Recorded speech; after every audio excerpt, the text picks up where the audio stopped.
ओम गुरुर्ब्रह्मा गुरुविष्णु गुरुर्देवो महेश्वरः गुरुर्साक्षात् परम ब्रह्म तस्मै श्री गुरुवे नमः।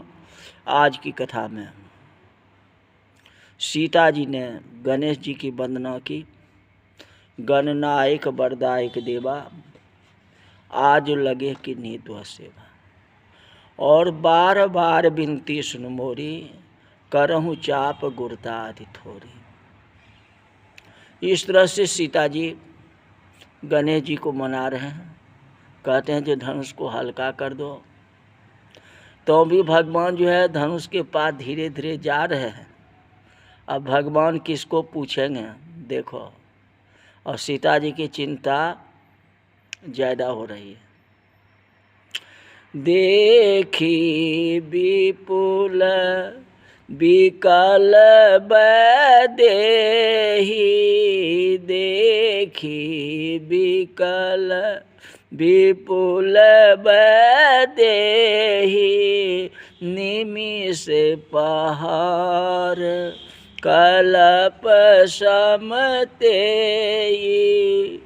काबर साजब कृषि सुखाने, काबर साजब कृषि सुखाने, समय चूक पुनि का पछिताने, गुरु ही प्रणाम मन ही मन कीन्हा, गुरु ही प्रणाम मन ही मन कीन्हा, अति लांघहु उठाए धनु लीन्हा, अति लांघे हो उठाए धनु लीन्हा, जेहि क्षण राम माध्य धनु तोरा, भरे भुवन धुनि घोर कठोरा, जेहि क्षण राम माध्य धनु तोरा, भरे भुवन धुनि घोर कठोरा। महात्मा कहते हैं जो राम ने पहला विचार यह किया कि धनुष को एक छोर दबाऊं तो दूसरा छोर ऊंचा हो जाएगा, उसे अपने दाएं हाथ में खींचो तो कड़ाके की ध्वनि से धनुष टूट जाएगा। पर समस्या यह थी कि धनुष की लंबाई अधिक थी और राम की आयु इतनी नहीं थी, हाथ लंबा करके धनुष को छोड़कर पकड़ सके। धनुष का छोर पकड़ सके। राम ने विचार किया कि मैं विराट हूँ, हाथ लंबाई करके दूसरे छोर को पकड़ूंगा तो सभा में उपस्थित ऋषि मुनि मेरे को पहचान लेंगे, तो मेरा ब्रह्मत्व जो है खुल जाएगा, तो हम आगे लीला कैसे करेंगे। उन्होंने गुरु वशिष्ठ और माता पिता को याद किया, विश्वामित्र की ओर देखा। जानकी जी जनक जी और सुनैना आतुरता से देख रहे हैं। सभा में सन्नाटा छा गया, सबके नेत्र में राम है। नगर के नर नारी राम धनुष तोड़े, इसलिए अपने इष्ट को मन ही मन मना रहे हैं। मन ही मन मनाब अकुलानी, अहोहु प्रसन्न महेश भवानी। जब धनुष का एक छोर को दबाने की तैयारी हुई तो लक्ष्मण जी समझ गए कि धनुष टूटने वाला है, तो आवेश में सिंहासन से खड़े हो गए। लक्ष्मण जी तुरंत खड़े हो गए। उनका शरीर कांप रहा था। धनुष राम तोड़ रहे थे और लक्ष्मण को कुछ हो रहा था। चित्रपट देखने में आता है, उसमें मारी मारी के दृश्य आते हैं और हमारे साथ बैठे व्यक्ति रंग में आ जाते हैं। मतलब सिनेमा या टीवी देखते हो, उसे कोई किसी को मारता, कोई किसी को मारता, आप देखते हो, आप तो अस्टी बैठे रहते हो। अब मारा मारी कहाँ हो रही है? टीवी में हो रही है। हाँ, आप देख रहे हो, वो हिलता है, डुलता है, चलता है, फिरता है। तो वही बात है, व्यक्ति रंग में आ जाते हैं। लक्ष्मण जी रंग में आ गए। क्यों? बताता हूँ। कहते हमारे घुटने पर मारने लगते तो हमें कहना पड़ता है कि भाई अपने आप को संभालो। लेकिन लक्ष्मण जी खड़े क्यों हुए? ऐसा क्यों हुआ? विश्वामित्र जी अस्मित करके पूछने लगे कि लखन तू बैठ जा ना, तू क्यों खड़ा हो गया? लखन बोले प्रभु मेरा ईश्वर धनुष तोड़ने की तैयारी कर रहा है और मुझे मालूम है कि अभी धनुष की आवाज होगी, तो धनुष भंग होने से दिक्पाल के मुख से धरती कहीं निकल नहीं जाए। शेष नारायण की अवतार में हूं, अतः मेरी जवाबदारी है। मैं पैर से सिंहासन को और सिंहासन से दिक्पालों को सावधान कर रहा हूं कि धरती का छोर ध्यान से पकड़ के रखना, कहीं धरती हिल न जाए। लक्ष्मण जी कितनी सावधानी करते हैं।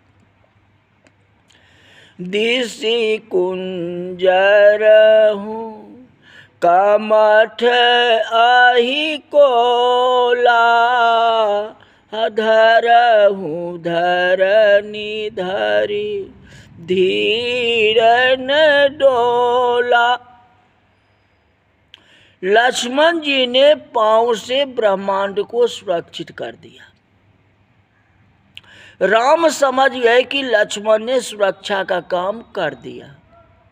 अब मैं आक्रमण करता हूं। संघर्ष हो तो दो प्रकार के कार्य होते हैं, पहला सुरक्षा और दूसरा आक्रमण। राम ने धनुष के एक छोर को पैर से दबाया और धनुष का दूसरा छोर तीव्र गति से ऊंचा हो गया। उसकी गति उतनी तेज थी कि मंडप में बिजली किसी चमक प्रसारित हो गई। सबकी आंखें चुनिया गई, किसी को कुछ भी नहीं दिखाई दे रहा है। सब आंख मलने लगे, किसी को कुछ दिखाई नहीं दिया। उसी समय राम ने लीला की, अपनी भुजा को लंबी करके धनुष को पकड़ ली। मतलब राम ने धनुष के एक छोर को पैर से दबाया और धनुष का दूसरा छोर तीव्र गति से ऊंचा किया, ऊंचा हो गया। तो ऊंचा जो हुआ तो उसकी गति इतनी तेज थी तो जैसे बिजली चमक होती है, मन बिजली प्रसारित होती है, वैसे ही चमक लगा। एक ही बार ऐसे हो गया तो उसमें एक प्रकार की चमक आ गई, जिस चमक के कारण जो है लोग कुछ देख ही नहीं पाया। वह कैसे ऊंचा, दूसरा छोर कितना तीव्र गति से ऊंचा हुआ, किसी को पता नहीं चला। अब भगवान सोचे कि सबकी आंख तो चुनिया गया, अब तो कोई देख नहीं रहता, पकड़ने में आपत्ति क्या है। उसने दाहिना हाथ सीधा उठाए और धनुष को पकड़ लिए। अब नीचे पैर के नीचे दबा हुआ है, ऊपर हाथ लगा हुआ है, तो भार किसके ऊपर पड़ेगा? मध्य में पड़ेगा। मतलब बीच में पड़ेगी। तो ते ही क्षण राम माध्य धनु तोरा, भरे भुवन धुनि घोर कठोरा।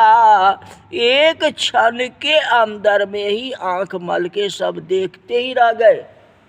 अब उसी क्षण में भगवान राम ने धनुष की छोर को खींचा। अब ब्रह्मांड में भयंकर कड़ाके की आवाज हुई। अब उसी के साथ धनुष टूट गया। बोल जा रामचंद्र भगवान की जय। भरे भुवन घोर कठोर, राम रवि बाजित जी मार्ग चले। चिक्राहिणी गज डोल, मही अहि कोल कोरुम कलमले। सुर असुर मुनि कर कान दीन, सकल विकल विचारहि को दंड खंडेउ। राम तुलसी जयति बचन उचारहि। भयंकर आवाज हुई। तुलसीदास जी कहते सूर्य पूर्व से पश्चिम जा रहा था, वह दक्षिण की ओर मुड़ गए। दिक्पाल चक्कर लगाने लगे। सागर में खलबली मच गई। पर्वत के शिखर टूटने लगे। वनस्पति की फूल पत्तियां गिर पड़ी। विंध्याचल और हिमाचल की गुफा में ऋषि मुनि की समाधि टूट गई और देवताओं ने कान पर हाथ रख लिए। सारी धरती थरथरा उठी। यही आवाज परशुराम जी के पास भी चला गया। आगे कथा आएगी, ध्यान रखना। प्रभु दो चाप खंड माही डारे। प्रभु दो चाप खंड माही डारे। अब देखी लोक सब भये वो सुखारे। देखी लोक सब भये वो सुखारे। राम ने धनुष तोड़ की जनक की प्रतिज्ञा पूर्ण की और सकल जन बोल उठे। सबने भगवान की जय जयकार उठाया। भगवान ने धनुष के टुकड़े पृथ्वी पर फेंक दिए। संतों का मत है कि धनुष टूटा तो जनक जी की चिंताएं दूर हो गई। दूसरे संत कहते हैं धनुष टूटे पर सुनैना जी की शंका और सीता जी की वियोग दूर हो गया। उन्हें राम की सानिध्य मिला। नगर वासियों की प्रतीक्षा का अंत आया। एक संत कहते हैं धनुष टूटने पर अभिमानी राजाओं का अहंकार टूट गया। ध्यान देना।